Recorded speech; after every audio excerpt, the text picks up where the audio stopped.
302호가 오고부터 제이의 평온한 일상이 깨어졌다. 드나들 때마다 현관문으로 개놈을 만들어내는 건 말할 것도 없고 집안의 모든 걸 소음으로 만들어 신경을 자극했다. 특히나 수납장과 화장실 문을 여닫을 때 만드는 소음들은 경악할 정도였다. 처음엔 입주한 지 얼마 안 돼 방음이 안 되는 걸 몰라서 그럴 것이라고 생각하고 차츰 나아지리라고 생각했다. 그러나 선선하던 가을에 입주했던 302호는 겨울이 접어들고 있어도 나아지기는커녕 여전히 소음을 만들어낼 뿐 아니라 주말이면 평일에 배를 만들었다.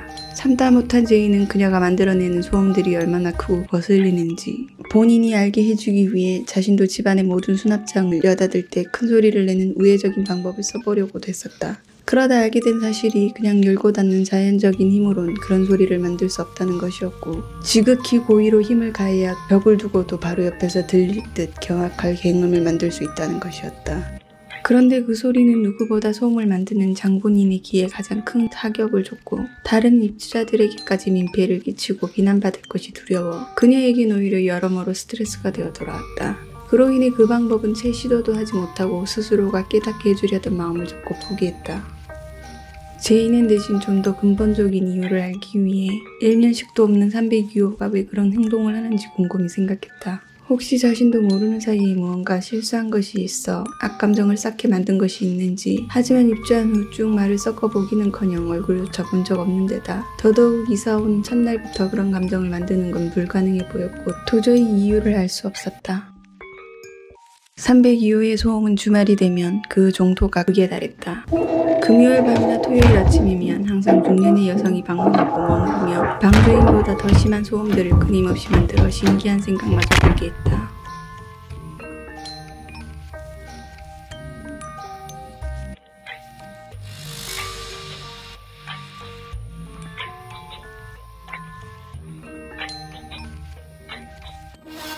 그 모녀의 영향력은 다른 집에도 미쳤는지 그동안은 매일 꼭두 새벽부터 나가 밤늦게 들어오는 기척만 있을 뿐 너무도 조용히 누가 사는지조차 가끔 의식하지 못하게 했던 305호가 존재감을 드러내게 했다.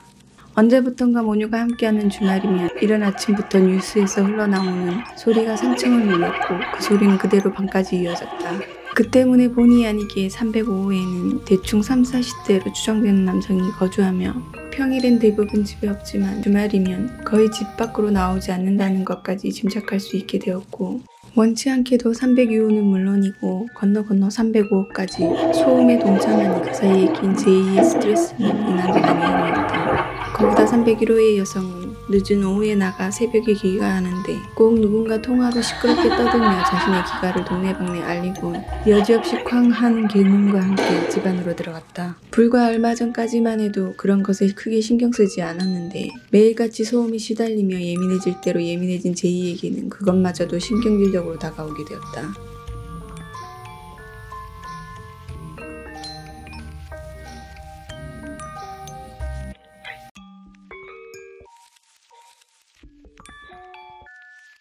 그녀는 자신이 알고 있는 다세대 주택 인식과 타인에 대한 배려에 대해 회의감이 들며 언젠가 봤던 뉴스의 내용을 상기하게 되었다. 이웃간 소음으로 인해 일어난 일련의 끔찍한 사건들, 그때 단지 소음 때문에 그런 일이 일어난다는 것이 믿을 수 없었고 이해가 가지 않았다. 제이는 거기서 피해자가 아닌 가해자의 감정에 이입하면 안 된다는 것을, 그건 매우 위험하다는 것을 잘 알고 있었다. 하지만 당장은 가해자의 심정이 어느 정도 이해가 가는 것 같았다.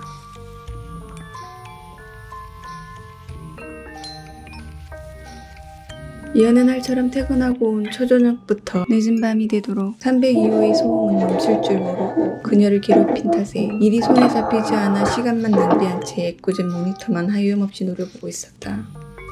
항상 정해진 마감 기일보다 일찍 작업을 끝내고 여유롭게 결과물을 넘겨왔는데 언젠가부터 마감을 코앞에 두고서야 겨우 끝내며 아슬아슬하게 작업물을 넘기는 날이 비일비재해졌다. 그렇게 시간에 쫓기며 하는 날엔 작업물의 질이 현저히 떨어져 핀자를 면치 못하는 경우가 대부분이었다. 그날도 마감이 코앞인데 거슬리는 소음에 영 일의 속도가 붙질 않아 작업이 반도 진행되지 못한 상태가 되자 끝내 인내심 한계에 도달하게 했다.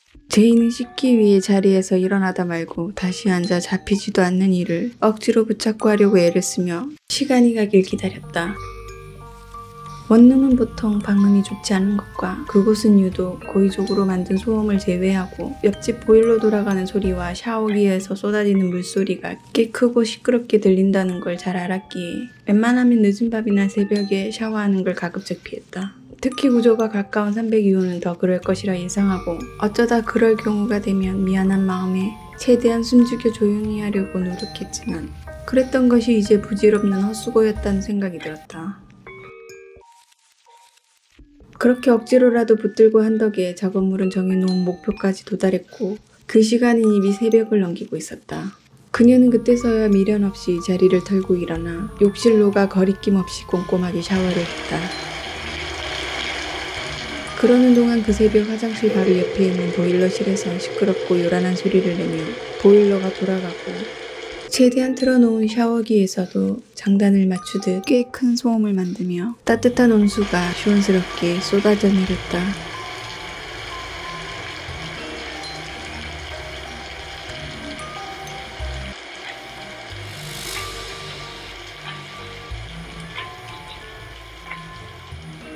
그 순간 그동안 자신이 참 미련하게 군 것이란 생각이 들었다. 제인은 만족스러운 샤워를 끝내고 나오자 개운함과 동시에 출출함이 몰려왔다. 종호가 갓 지난 시간 겨우 일어나 커피와 간단하게 먹은 빵 조각 그리고 일하며 주섬주섬 주워 먹은 군것질거리 외에 제대로 된 밥을 먹지 않았다는 것이 생각나 평소라면 늦은 시간엔 절대 사용하지 않았을 전자레인지에 즉석밥을 넣고 돌리며 냉장고에 있는 엄마 포찬트를 꺼내어 대충 한 상을 차렸다. 맞춰놓은 시간 동안 요란하게 돌던 전자레인지는 그 시간이 끝나자 시끄러운 알림을 끝으로 잠잠해졌다. 그러다 조금도 조심하는 기색 없이 투박한 그녀의 손길에 다시 한번 요란한 소리를 내며 문이 열리고 닫혔다.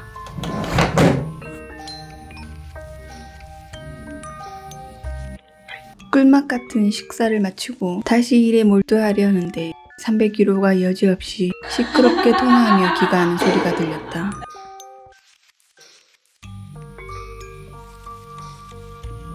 그날 새벽 그녀의 예민함과 신경질은 눈녹듯 녹아내리며 사그라들었고 오랜만에 시간 가는 줄 모르고 새벽을 넘기며 아침까지 일에 집중할 수 있었다. 그런데 계속 이어질 것 같았던 평온이 깨지는 건 한순간이었다. 늘 그렇듯 일정 시간이 되자 소음이 들리기 시작했고 그날은 평소보다 더 크고 신경질이 묻어 있었다. 제인은 그 정도의 반응은 이미 예상하고 충분히 감수할 생각이었기에 애써 무시하고 하던 일을 마무리 지으려 했다. 302호가 할 수 있는 건 딱 그 정도일 거라고만 생각했다. 지난 새벽 소음으로 잠을 설쳐서 신경질 났다는 자신의 감정을 좀 더 큰 소음을 만들며 티내는 딱 그 정도일 뿐이라고 생각했다. 하지만 그건 그녀의 오산이었다. 302호는 평소처럼 출근하려고 문을 열고 나왔다.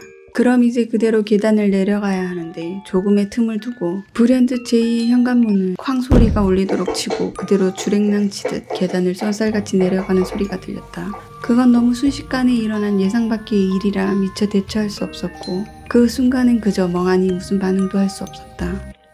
그런 앙큼한 돌출행동을 겪자 제이는 조금 전 자신에게 일어났던 일을 생각하고 정리해야 했다.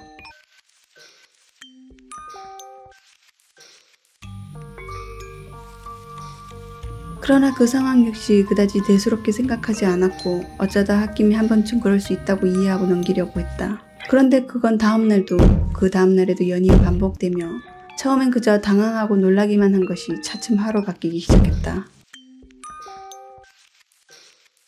302호가 계속 어이없는 짓을 반복하자 화가 나 머리로는 저녁이라도 귀가하면 따져 물어야 한다고 생각했지만 그걸 할 마음이 쉽사리 들지 않았다. 굳이 그렇게까지 해서 대면하고 잘잘못을 따진다고 한들 여태 쌓여온 앙금이 풀어질 것 같지 않았고 귀찮았다. 이미 이유는 대충 짐작하고 있었기에 궁금하지 않았고 더 알고 싶지 않은 데다 만약 좋게 해결하고픈 생각이 있었다면 애초에 감정을 싣고 문을 치고 달아나면 농락할 게 아니라 정중히 노크를 했어야 한다고 생각했다. 제이는 이미 그 순간 얽힌 감정을 풀고자 하는 마음이 깡그리 사라진 상태였고 302호 역시 하는 모양새가 전혀 그럴 의사가 없어 보이며 그저 도발하려는 것으로밖에 보이지 않았고 그런 도발에 대응할 가치가 없다고 여겼다. 그래서 언젠가 제풀에 지쳐 그만할 것이라고 생각하고는 치밀어 오르는 화를 누르며 그냥 참고 넘기기로 했다.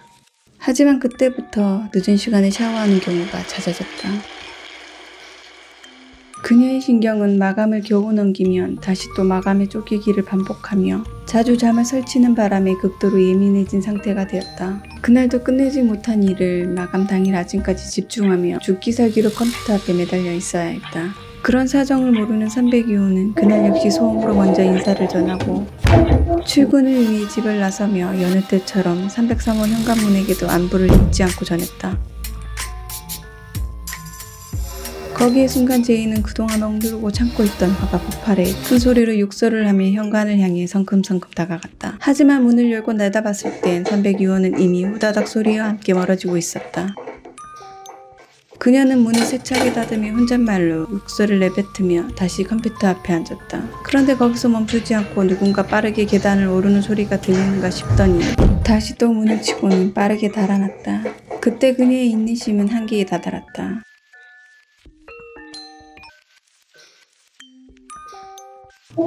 그저 무분별하게 내는 소음들은 그녀의 화를 돋우기만 했지만 의도가 명백하게 직접적으로 행해서 만들어낸 소음은 불쾌하기 그지없고 악감정을 만들기 충분했다.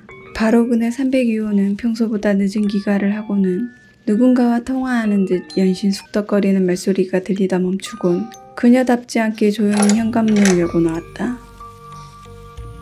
그런데 그 후 계단을 내려가지도 않았고 뭘 하지도 않은 채 밖에서 잠시 서성이다 다시 집으로 들어갔다. 제이는 맡은 일을 겨우 제 시간에 갈무리 지어 넘기고는 늦은 오후에 잠들어 밤 9시가 넘어서야 일어났다. 그리고 처음 한 일은 화장실 거울을 보며 정확히는 302호를 향해 들으라는 듯 혼잣말을 했다.